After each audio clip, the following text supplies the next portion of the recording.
Avec plus de la moitié des céréales du monde stockées en Chine en 2022, Pékin semble toujours préoccupé par les risques de pénurie alimentaire. Le PCC a récemment dévoilé son premier document de politique générale de l'année. L'approvisionnement alimentaire y est désigné comme l'une des principales préoccupations du pays et les agriculteurs sont exhortés à augmenter leur production. Cette situation va-t-elle restreindre les ambitions mondiales de Pékin? Qu'en pensez-vous? Faites-le nous savoir ci-dessous et abonnez-vous si vous ne l'avez pas encore fait. Bienvenue dans Regard sur la Chine. Les informations américaines relatives aux origines du Covid-19 peuvent-elles être déclassifiées?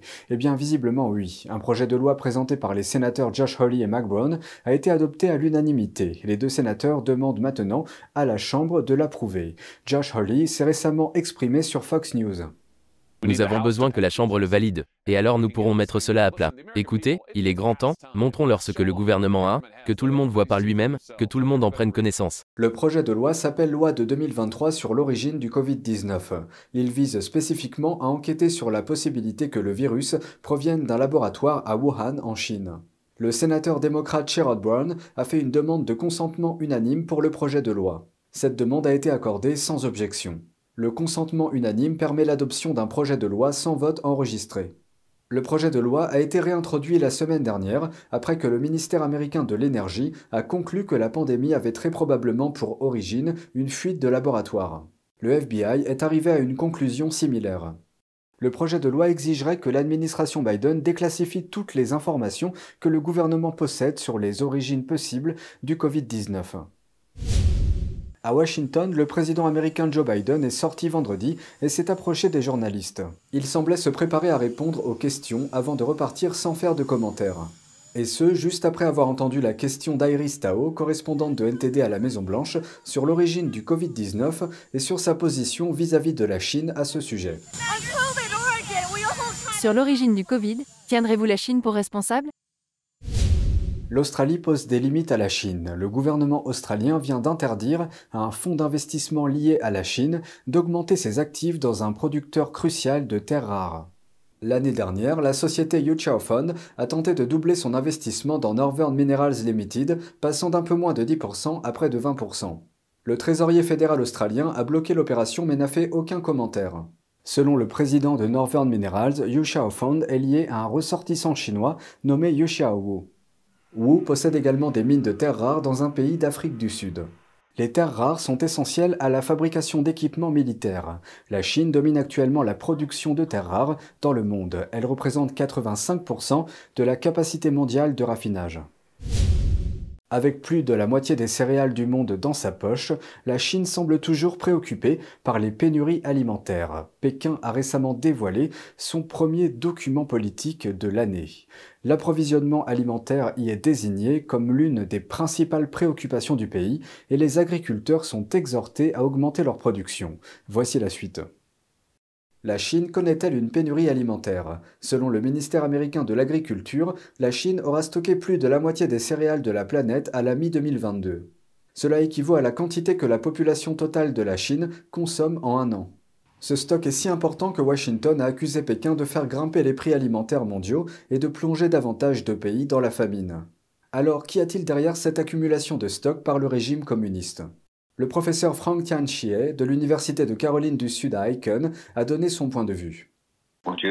Je pense que la Chine pourrait avoir un problème de production alimentaire, c'est-à-dire que sa production intérieure pourrait ne pas être assez conséquente.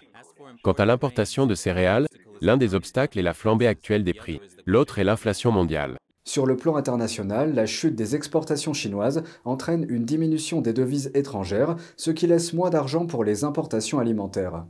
En Chine, de fortes inondations ont frappé plusieurs provinces du sud du pays l'année dernière. Dans d'autres régions, la chaleur extrême et la sécheresse ont également nui à l'agriculture. En l'absence de production de masse mécanisée, la Chine s'appuie beaucoup sur le travail manuel pour produire ses aliments. Mais aujourd'hui, elle n'a plus assez de main-d'œuvre rurale.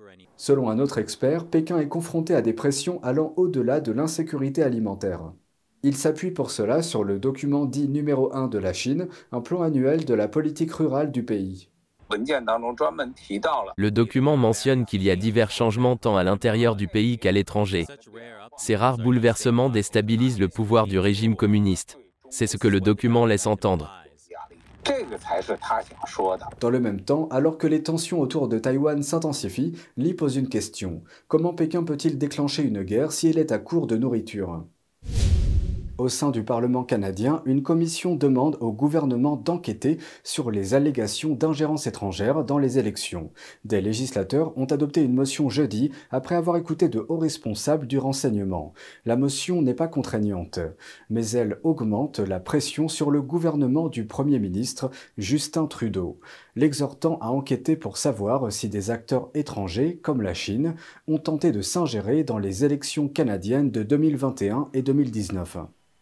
Le ministre chinois des Affaires étrangères, Qin Gang, a qualifié ces allégations de complètement fausses et absurdes. Le vote a eu lieu après que l'Agence de renseignement du Canada a déclaré qu'aucune ingérence électorale étrangère majeure n'a eu d'impact sur les 2 derniers votes du pays. Trudeau a reconnu les tentatives d'ingérence de la Chine, mais a insisté en disant que cela n'a pas changé les résultats des votes.